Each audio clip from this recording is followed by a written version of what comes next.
talaga naulian ang boses ko. Damdam na ininom ko na bulong din na kasel. Anakon po maestro. Sa grade 4 ako. First time daw ni Sir Muntugdog sa Mamitog. Siya po anakon advisory teacher. Thank you so much, sir.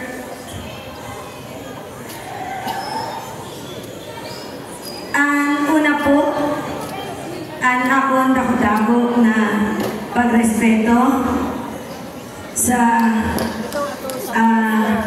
aton mga parish priest dito po sa St. Isidore, Father Bal, and sa Holy Trinity Parish, si Father Neymar. Actually, invited ko din po si Father Elmer and si Father Philip. Kaupsinta po na tulong na parokya dito sa Claveria. Pinahamudan ko po sa imbitasyon. Gusto ko at tukuta sindakanan sa una na inaugural o una po na mas bilang mayor po ako. Kaso sad to say, si Father Elmer po nasa US and si Father Philip nasa Bukidnon. And then, ako man po at akong pagrespeto sa aton po prosecutor, Fiscal Ronel Marianito. Karumpod man po ang mga pastor po na dinimbitaran na namon, pagdamo po na salamat sa pagpakunlak po. Actually, kasabay ko ang INC, but I don't know what happened. Nagdili na-attend ang sa INC. Tanan po na mga religious pinaimbitaran ko po punta kunyan po na aldaw.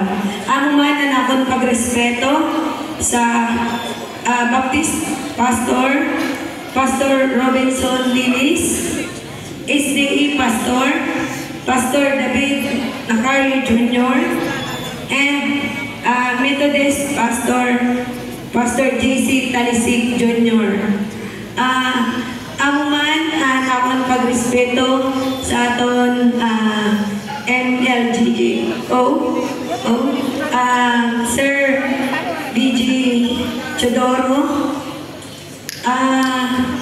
ang man sa aton po COP, si Ma'am Abilia, and ang man anakon po dako-dako na pagrespeto sa aton po bisita yana, Sir Colonel Ed Aguilar, sa mga department head na adi po yana, di ko na po pakusad-usad doon.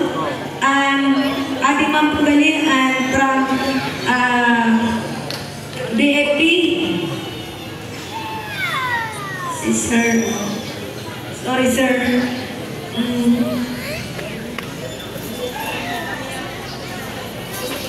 si Sir Nontabo, sorry sir, nang-abuso pa tayong concert, tapos nililimutan ko. And adi man po ang representative from the Philippine Army. Thank you sir, pasensya na, din ko po aram po ang ninyo po. Adi man po ang from Comelec, from MTC and PAO, mga barangay officials, imbitado namon ang 22 na barangay officials. Kanan po, nagpadara kami ng invitations. Teachers from North and South, Claveria District Hospital, senior citizens, different fraternity organizations.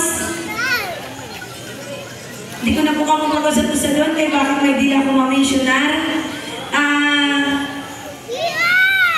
Adi man po ang sa mga bisita natin, si Attorney Karen Orbita Patinte.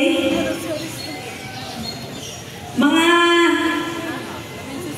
suportadores namon, mga ginikanan, mga daraga, dili ko na po makasutusa doon, tanan po na adi didiya na relatives, friends, maayo po na aga sa iyo na tanan.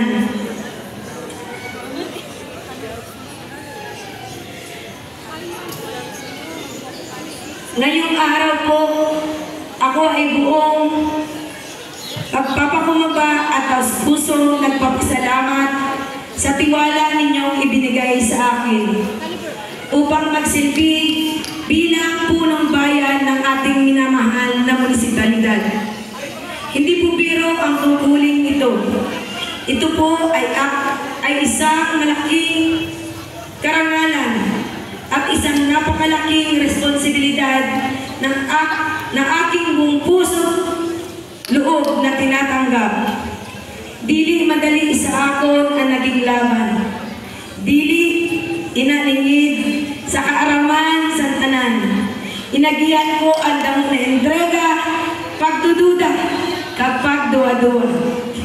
May mga oras kag adlaw na dili ko maiwasan maghunga. Kung kakayahon ko ang laban na pinili ko. Pero ito tanan nawara. Kada makita, kapag nakikita ko kung gaano ang pagbaton sa akon sa mga tao, lalo na sa pagpamatsyag sa iyo suporta. Kamo ang akong naging inspirasyon, ang akong naging kusog. Kamo ang rason nanong ay kaipuhan magpadayon sa laban ko.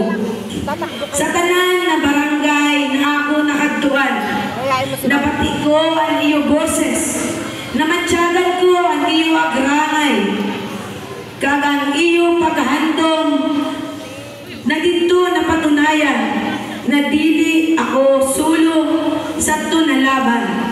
Kaupod ko kamo sa paghandom kag pagmawot sa pagbabago.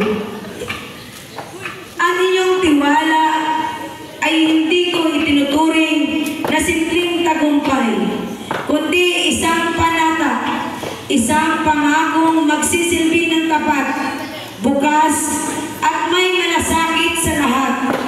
Ako po ay narito hindi lamang bilang leader, kundi bilang inyong kapwa mamamayan, handang makinig, umanawa at kumilos para sa ikakabuti ng lahat. Ang advokasya sa nakon administrasyon, ang serbisyong may heart na nangangahulugan health, education, agriculture, reform, and tourism. Amo po ini ang nagiging direction sa akong liderato.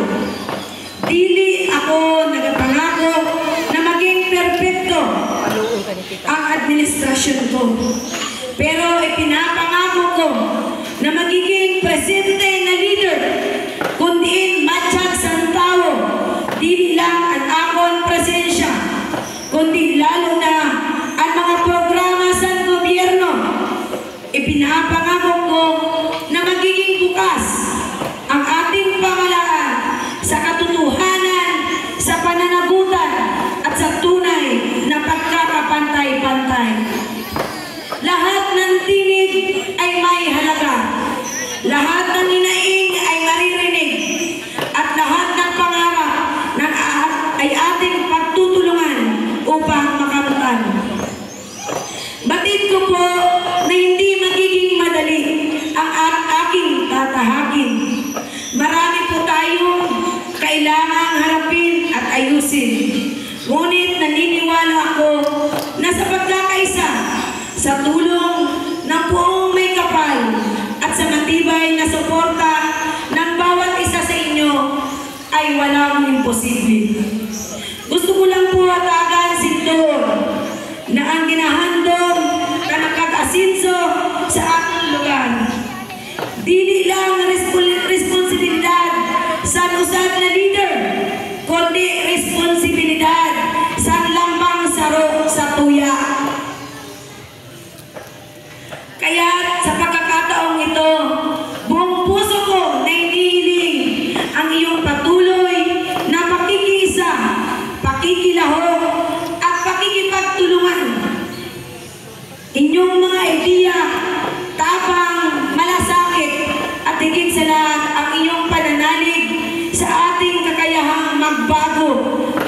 pag-asinso bilang komunidad.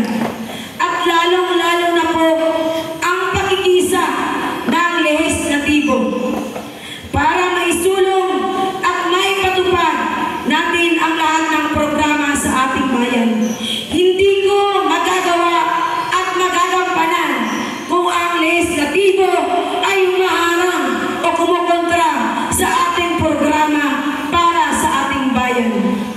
Sa bawat barangay na napuntahan ko, sa bawat nakadaupang palad ko, at sa bawat pamamahay na bukal ang pagtatanggap sa aming grupo, maraming salamat po sa inyo. Sa tanan na nagtindog, nagpakita sa suporta, dili na hadlok na mag-apiki sa akon kang magtindog para sa akon kag sa amon grupo, namudamo po na salamat sa iyo na tanan.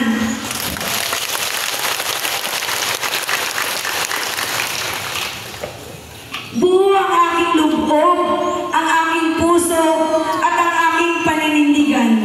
Magsisilbi ako ng may dangal, may malasakit, at may pananagutan. Ito po panata ko sa Diyos, sa bayan, at sa inyong lahat. Sama-sama po nating isulat ang bagong kabanata sa ating bayan. Isang yugto ng pag-asa, pagkilos, at tunay na kaunlaran para sa lahat. Bago ko po tapusin ang akong mensahe, gusto ko po ipaabot